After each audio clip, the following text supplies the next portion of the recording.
KKR के लिए winning captain Shreyas Iyer को रिलीज करना क्या सही डिसीजन है? केकेआर ने अपने खिलाड़ियों को कम पैसे दिए लेकिन उनके पर्स से पैसे ज्यादा कट गए, ऐसा क्यों? क्या केकेआर रिंकू सिंह को नया कप्तान बनाएगी? क्या केकेआर कम पर्स के साथ एक मैच विनिंग टीम बना पाएगी? दोस्त, ऐसे ही सवाल हजारों फैंस के हैं जो केकेआर को फॉलो करते आ रहे हैं, जो केकेआर के दीवाने हैं। उनके मन में हजारों सवाल हैं कि उन्होंने अपने विनिंग कैप्टन श्रेयस अय्यर को रिलीज कर दिया, उन्होंने खिलाड़ियों को कम पैसे दिए और उनके पर्स से ज़्यादा डिडक्ट हो गया। इसके रीज़न का बिहाइंड द पूछते हैं कि आखिर क्या चीज़ है, क्या दिक्कत हुई, बहुत सारे सवाल हैं। तो बिल आज के इस वीडियो में हम टोटल ऐसे सवालों को कवर करने वाले हैं। इसके पहले हमने राजस्थान, मुंबई और एसआरएच पर प्रॉपर फुल एनालिसिस का वीडियो बना चुके हैं।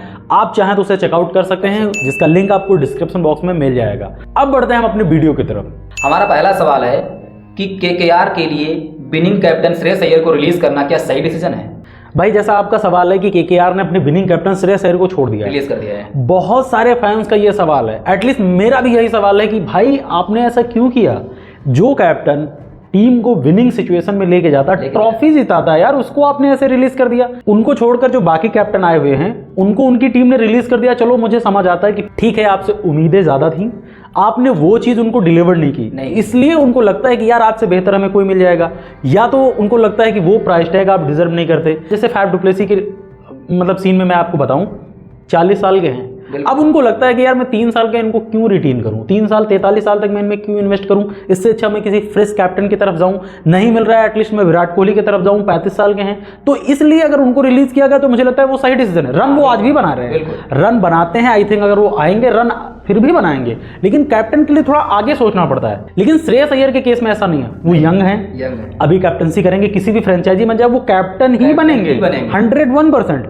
अब ये केकेआर से मिसअंडरस्टैंडिंग है या उनकी कहते हैं कलेक्टिव डिसीजन में कुछ प्रॉब्लम्स है, या श्रेयस अय्यर को लेकर के उनके आपस में तालमेल बढ़िया नहीं बैठ रहे हैं, जिसकी वजह से उन्हें लगा होगा कि नहीं, श्रेयस अय्यर के साथ हमें आगे नहीं जाना है। बट ऐसा को देखने को मिला तो नहीं था यार, नहीं मिला वो ठीक है, लेकिन हमें लगता है, या एक और जो रूमर्स फैल रहा है मैं उसकी बात कर लूं थोड़ा सा, वहां पे मुझे ये लगता है कि कुछ लोग ये कह रहे थे कि श्रेयस अय्यर को कप्तान बनाए रखना चाह रहे थे, लेकिन उनका अपना मानना था कि श्रेयस अय्यर 18 करोड़ डिजर्व नहीं करते, लेकिन गलत है। और श्रेयस अय्यर का उनका मानना था कि भाई मैं 18 करोड़ का ही हूं, वो डिजर्व करता है। यार वो किसी फ्रेंचाइजी में जाएंगे 18 करोड़, 14 करोड़, 15 करोड़, एटलीस्ट इतना तो रहने वाले। प्लस कैप्टनसी 101% मिलने वाली है।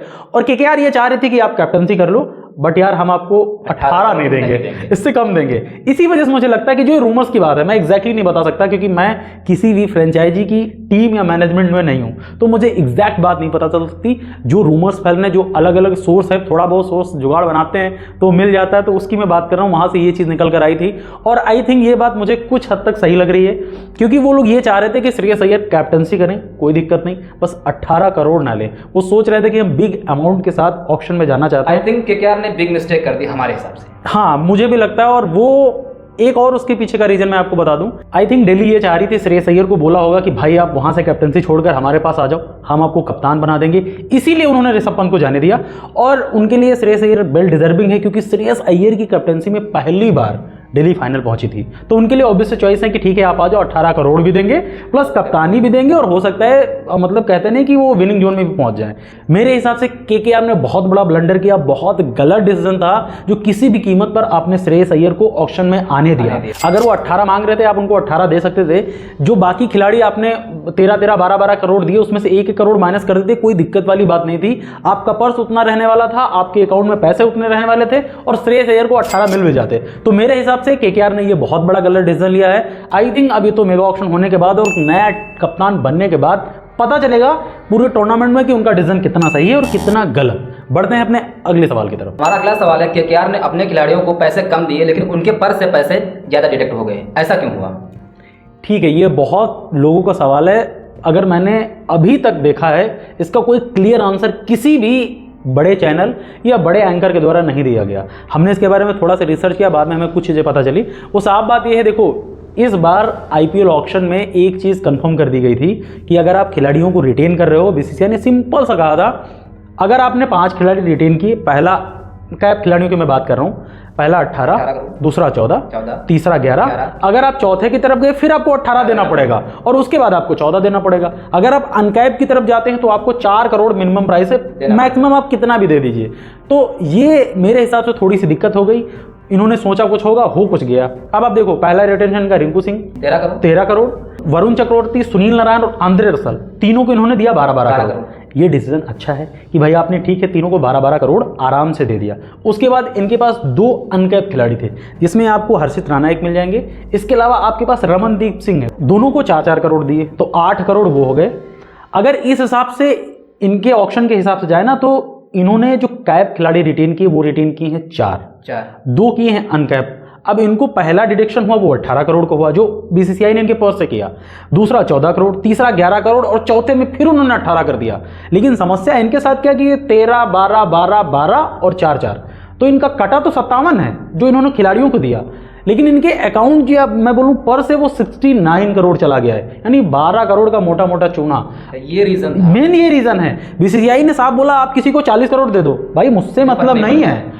अगर आपने 4 खिलाड़ी रिटेन किए, कैप 4 खिलाड़ी हैं, तो आपको 18, 14, 11 और 18 लगेगा। अगर उसके साथ आपने अनकैप लगा दिया तो 4 कटेगा, मिनिमम 4 है। अगर आपने सपोज दैट हर्षित राणा को 10 दे दिया होता तो भाई वो 10 ऐड हो जाते, वो वहां पर 4 नहीं रहने वाला था। लेकिन अगर 2 करोड़ दिया तो कोई फर्क नहीं, वो 4 ही कटेगा। कैसे करो, आपकी प्रॉब्लम, आपकी प्रॉब्लम काटेंगे अपने हिसाब से बस। तो मेन रीजन यही था कि इन्होंने खिलाड़ी मतलब 4 कैप कर लिए, 2 अनकैप कर लिए। आरटीएम का इनके पास नहीं है क्योंकि 6 खिलाड़ी हो चुके हैं, 6 ही थे, मैक्सिमम आप 6 कर सकते हो, या आप चाहो 5 जो है कैप कर लो, 1 अनकैप कर लो, या 4 कैप 2 अनकैप, तो ये 6 का इनका कोटा पूरा हुआ। आरटीएम है नहीं, इसी वजह से आपको देखने को मिला होगा ना कि यार इनके खिलाड़ियों को 57 दिया है, 57 करोड़ दिया है अकाउंट से, या इनके जो पर्स से कटा वो 69 है। उसका मेन रीजन ये था। आई थिंक मेरे इस आंसर से आपका कंफ्यूजन जो इससे जुड़ा हुआ हर किसी के मन में डाउट था वो बहुत आराम से क्लियर हो चुका होगा। बढ़ते हैं अपने अगले सवाल की तरफ। हमारा अगला सवाल है कि केकेआर क्या रिंकू सिंह को कैप्टन बनाएगी? यार ये सवाल एकदम सिंपल सा है और इसका आंसर अभी कह पाना थोड़ा सा मुश्किल है, क्योंकि आप किसी मैनेजमेंट में होते हो तो आपको एग्जैक्ट इन्फॉर्मेशन होती है, फिर भी आप उस बात को लीक नहीं कर सकते हैं। हाँ, तब भी लीक अगर आप बनाना चाहते हैं तो यही होगा कि मेगा ऑक्शन हो जाने दीजिए, या आप पहले डिसाइडेड चलो ठीक है बना दिया, वो अलग बात है। सिंपल सा मैं ये कहूँगा, आई थिंक ये पॉसिबल है भी और नहीं भी, 50-50 मेरा आंसर है। लेकिन अगर आप रिंकू की तरफ देख रहे हैं तो आपको ये देखना होगा कि आज तक डोमेस्टिक क्रिकेट से लेके घरेलू या कहीं पर उन्होंने कोई कप्तानी नहीं की है, तो उनको कप्तानी का एक्सपीरियंस नहीं है, पहली बात। दूसरी बात, वो एज अ प्लेयर बहुत अच्छे हैं और उनके अंदर मुझे कहीं ना कहीं युवराज सिंह की झलक दिखती है। मैं उसका एक रीज़न, बहुत सारे लोग हो सकता है मेरी इस बात से डिसएग्री करते हो, मैं एक आपको सिंपल सा रीज़न बता रहा हूँ, आप उसके बाद बताइएगा कॉमेंट में मेरा रीज़न सही है या गलत है। रिंकू सिंह, हम लोग as a finisher Rinku Singh को देखते हैं, जानते हैं कि 16-17 ओवर के बाद या 15 या 4-5 ओवर बचते हैं, उसके बाद रिंकू सिंह आते हैं। एक बात बताओ, केकेआर के लिए उन्होंने सेम ये जॉब डन की है फिनिशर के तौर पर। इन्होंने इंडिया में जब से डेब्यू किया है बहुत बार ऐसा हुआ है कि 50 रन पर 5 विकेट हो गए, 40 रन पर 5 विकेट हो गए, 4 विकेट हो गए। वहां रिंकू सिंह आए, 1 रन से आराम से अपना गेम चला रहे हैं, उसके बाद उड़ाना स्टार्ट किया, 60-70 रन बनाए। तो वो क्वालिटी युवराज सिंह के अंदर थी कि फंसी हुई सिचुएशन में आपको वो निकालना जानते थे। यानी अगर आप क्राइसिस मैन की बात करते हो ना, रिंकू वो बन के रहते हैं कि ठीक है विकेट तड़ गिर रहे हैं, ठीक है मेरा काम है रन बनाना, विकेट होल्ड करना, स्ट्राइक रोटेट करना, और सामने वाला जो मेरा बैटर है, मेरा पार्टनर है, उसको साथ में प्ले में लेके आना कि भाई कोई बात नहीं, आपको फास्ट बॉलिंग में दिक्कत हो रही, मैं हिट कर रहा हूँ, मैं सिंगल निकाल रहा हूँ, मैं डबल ले रहा हूँ, आपको 1 रन संभाल कर रखना है। रिंकू ने वो काम किया। इसीलिए अगर उनको एज अ फिनिशर हम सिर्फ देखते हैं, इसलिए देखते हैं कि उन्होंने फिनिश बहुत अच्छे से किया, फिनिशर में बहुत बड़ी बड़ी जॉब डन की है, इसी वजह से हमें लगता है। लेकिन हम रिंकू सिंह को अगर तुलना करें तो एज अ युवराज सिंह की तरह हम देख सकते हैं। थोड़ा ये मेरे लिए कहना थोड़ा इनिशियल टाइम है, क्योंकि बहुत जल्दी मैं ये चीज़ बोल रहा हूँ। आने वाले 1-2 साल के बाद ये चीज़ बहुत अच्छे से और एस्टैब्लिश हो जाएगी कि उनके अंदर एग्जैक्ट वो कैपेबिलिटी है या नहीं है। रही बात कैप्टनसी की, तो मुझे अब इस चीज़ का आंसर बिल्कुल 50-50 मैंने बोल दिया है कि यार एग्जैक्टली पता नहीं है, हो भी सकता है और नहीं भी हो सकता है। अगर ऑक्शन में उनको कोई अच्छा खिलाड़ी मिल गया, सपोज दैट जॉस बटलर मिल गए, सपोज दैट ईशान किशन मिल गए, सपोज दैट ऋषभ पंत मिल गए, फिर ये चांस एकदम रिंकू सिंह का नहीं होगा। अगर उनको ऑक्शन में कोई अच्छा खिलाड़ी नहीं मिला तो उनके लिए एक प्रोबेबिलिटी सा चांस है, खिलाड़ी तैयार है कि ठीक है हम रिंकू सिंह के साथ आगे देखते हैं। क्योंकि प्रॉब्लम उनके साथ एक और है, उनके पास बजट ही 51 करोड़ का है, प्लेयरों को उन्होंने कम दिया लेकिन पर से ज्यादा डायरेक्ट हो गया है, इसलिए उनके पास ऑल ओवर 51 करोड़ है, आरटीएम भी नहीं है, उससे ज्यादा फर्क पड़ेगा नहीं। अगर वो आई थिंक अच्छी तरीके से प्ले करेंगे तो ऑक्शन बहुत अच्छे से हो सकता है। तो आपके इस सवाल का मेरे हिसाब से ये सिंपल सा आंसर था। आई थिंक आप इस आंसर से सेटिस्फाई होंगे। तो क्या केकेआर 51 करोड़ के कम बजट के साथ एक अच्छी मैच विनिंग टीम बना पाएगी? भाई सिंपल सा आंसर पॉसिबल है, रॉकेट साइंस नहीं है। अब आपको देखना है कि आपकी नीड क्या है और आपके पास हैं क्या क्या चीज़। एक ओपनर आपके पास सुनील नारायण है, 4 ओवर की बॉलिंग सेफ है उनसे। सेफ है। उसके बाद नंबर 5 पर रिंकू सिंह, नंबर 6 पर आंद्रे रसल, मैं नंबर 7 पर रमनदीप सिंह को मान के चलता हूँ। वो सपोज दैट अगर किसी सिचुएशन में वो ऊपर भी आ सकते हैं, लेकिन हम 7 पर मान के चलते हैं। 8 पर वरुण चक्रवर्ती फिक्स है। उसके बाद आपके पास एक फास्ट बॉलर है, यानी आपको 2 फास्ट बॉलर चाहिए। सिंपल सा है, स्पिनर की आपकी दिक्कत नहीं है। आपके पास वरुण चक्रवर्ती से 4 ओवर एकदम प्रॉपर बेस्ट वाले, और सुनील नारायण से 4 ओवर बेस्ट। आपको एक ओपनर चाहिए जो आई थिंक कीपिंग भी करता हो। इसके अलावा नंबर कैप्टन भी हो। नहीं, कैप्टनसी की मैं अभी मैं नहीं मान रहा हूँ, वो तो आप तब डिसाइड करेंगे जब पूरी टीम बन जाती, फिर आप डिसाइड करते हैं कि मैं इसके लिए ये मतलब रोल अच्छा डिफाइन करता हूँ कि कैप्टनसी दे देता हूँ या कुछ दे देता हूँ। लेकिन अगर आप ऋषभ पंत, आई थिंक सोचना पड़ेगा ऑप्शन में भी सोचना पड़ेगा। हो सकता है कोई खिलाड़ी आ जाए तो सोचे नहीं यार ये कैप्टन मटेरियल है, अपनी टीम में ले लेते हैं। बिल्कुल, बेसिकली हम लोग लेकिन यहाँ पे सोच के चलते हैं कि एक ओपनर चाहिए जो कीपर हो, या नंबर 3 पर ऐसा बल्लेबाज चाहिए जो कीपर हो, या नंबर 4 पर ऐसा बल्लेबाज चाहिए जो कीपर हो। बस सिंपल सा। फास्ट बॉलिंग आपको चाहिए, स्पिनर की आपके पास नीड नहीं है, बाकी आप कोटा पूरा करने के लिए तो करेंगे। सबसे पहले ऐसे ओपनर की बात करते हैं जो कीपर हो। फिल शॉल्ट आपके पास थे, ताबड़तोड़ ओपनर है, प्रेजेंट टाइम में T20 का नंबर 1 बैटर है। वो बंदा इतना अच्छा ओपनर है, उसके साथ आप जरूर जाओ, कोशिश करो मिल जाए। हाँ, मिल जाए तो अच्छी बात है। या फिर क्विंटन डिकॉक, या अगर आप इंडियन में आ जाओ ईशान किशन, या फिर आप देखो रहमानुल्लाह गुरबाज आपके साथ थे, उनको अफगानिस्तान के हैं, ओपनिंग अच्छी कर लेते हैं, तेज शुरुआत दे देते हैं, आप उनको ले लो। या ऑस्ट्रेलिया के एक खिलाड़ी हैं जॉस इंग्लिश, बहुत अच्छी कीपर है, बहुत अच्छी तरीके से वो नंबर 3 पर बल्लेबाजी करते हैं एक्चुअली, लेकिन आप चाहो तो ओपन भी कर देंगे, कोई दिक्कत नहीं। मैथ्यू वेड ऑस्ट्रेलिया के हैं, बस अब उनके साथ एज फैक्टर हो गया क्योंकि वो 35 प्लस के राउंडिंग है, तो चाहोगे तो 1-2 सीजन वो बहुत इजीली मतलब खेल सकते हैं। उनके साथ एक और लग्जरी है, आप अगर सपोज दैट कोई अगले बंदे को ओपनर में ट्राई कर रहे हो, वो ओपनिंग आपकी वो पेयर फिक्स हो गया, तो मैथ्यू वुड का एज अ फिनिशर यूज करो। वो नीचे भी बल्लेबाजी बहुत अच्छी, ऑस्ट्रेलिया के लिए नीचे बल्लेबाजी करते हैं, और बाकी जो T20 लीग खेलते हैं वहां पर ओपन करते हैं, तो ये उनके लिए एक अच्छा शॉर्ट आउट हो गया, अच्छा ऑप्शन हो गया। इसके अलावा 2 नाम और हैं, जॉनी बेस्टो और कुशल मेंडिस। इसमें से आपको एक चाहिए, कोई भी ले लो, क्या फर्क पड़ता है।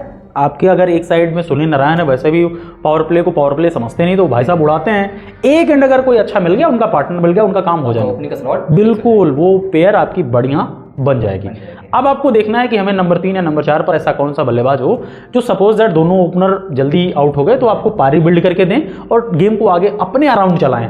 वहां पर 2-3 नाम हैं, आपको एक वेंकटेश अय्यर मिल जाएंगे, आपके साथ है नीतीश राणा, आपके साथ है अंगक्रिस रघुवंशी, यंग टैलेंट, और उसके पीछे कोई नहीं जाने वाला। आपने 3-4-5 बारियां दी, उसमें से 1 या 2 50 हैं। नंबर 3 पर बल्लेबाजी करके बहुत अच्छी तरीके से इंपैक्ट डाला है। या देखो आप राहुल त्रिपाठी, पास्ट में आपके साथ रह चुके हैं, गजब की परफॉर्मेंस करते हैं। इसके अलावा मुझे एक जो नाम लगता है आपके साथ ही जुड़े थे, आपने इस सीजन कुछ मैच दिए, वो है मनीष पांडे। पांडे जी को अगर आप एक सर्टेन रोल दोगे कि भैया नंबर 3 पर आपको 14 मैच मिलने वाले, 10 मैच मिलने वाले, वो बंदा परफॉर्मेंस करके देगा 101%। उसके ऊपर मत जाओ कि नहीं यार फिटनेस गजब की है, फील्डिंग गजब की है। तो ये 5-6 नाम है, एक 3 का ढूंढ लो, एक 4 का ढूंढ लो, आराम से इसमें से फाइंड आउट कर लो। या सपोज दैट इसमें से कोई ओपनर बना दिया आपने, तो फॉरनर को कोई लेके आओ, आपका काम इनमें से चलने वाला है, बन जाएगा। अब रह गया सिर्फ फास्ट बॉलर। हर्षित राणा का साथ कौन देगा? 2 खिलाड़ी चाहिए, जिसमें से मुझे लगता है कि वैभव अरोरा आपके साथ थे, बहुत अच्छे नाम है, उन्होंने वो जॉब बहुत अच्छे से डन की, बहुत अच्छे से काम किया है, उसको आप बिल्कुल अप्रोच करो। और यंग टैलेंट है, मेरे हिसाब से उनके पीछे बहुत सारी टीमें नहीं जाने वाली, आपको बहुत अच्छे से मिल जाएंगे। या फिर अगर आप मिचेल स्टार्क के बारे में सोचते हैं, इस बार 24.5 करोड़ जरूर दिया, लेकिन आई थिंक इस वाले मेगा ऑक्शन में इतना प्राइस नहीं जाने वाला, तो आप उनको अप्रोच कर सकते हैं। इसके अलावा उमेश यादव, संदीप वॉरियर, शार्दुल ठाकुर, मुस्तफिजुर रहमान, गजब का नाम है। अगर आपको पेस के साथ जाना तो लॉकी फर्ग्यूसन ऑप्शन में आएंगे, बहुत अच्छी तरीके से आप उनको अप्रोच कीजिए। और पास्ट में भी आपके साथ रहे हुए हैं, तो कोई दिक्कत, एडजस्ट करने में कोई दिक्कत नहीं, उनको वहां की पिचेस भी सूट करती हैं। तो ये 7-8 नाम थे, उसमें से आपको 2 लेने हैं और आपकी टीम एकदम परफेक्ट बनने वाली है। तो आपको क्या लग रहा है कि इनमें से ऐसा कौन सा खिलाड़ी जिसको KKR टारगेट करना चाहिए या करेगी, वो चीज़ हमें कमेंट सेक्शन में जरूर बताइए। बाकी अगर आप हमारे चैनल पर नए हैं तो चैनल को तुरंत सब्सक्राइब कीजिए। बाकी अगर आपको लगता है कि आपकी प्रोडक्शन बहुत अच्छी है, आप एनालिसिस बहुत अच्छी तरीके से करते हैं, तो CSK और RCB के बारे में या GT के बारे में आप अपनी प्लेइंग 11 बनाकर हमें कमेंट सेक्शन में जरूर बताइए। अगर हमारे आपके थॉट्स मैच हुए या सेम आइडिया मैच हुआ, तो हम आपका नाम अगले वीडियो में जरूर दिखाएंगे, आपके नेम के साथ, आपका पूरा कमेंट। बाकी हम मिलते हैं आपको एक नई टीम के नए एनालिसिस के साथ, तब तक के लिए जय हिंद।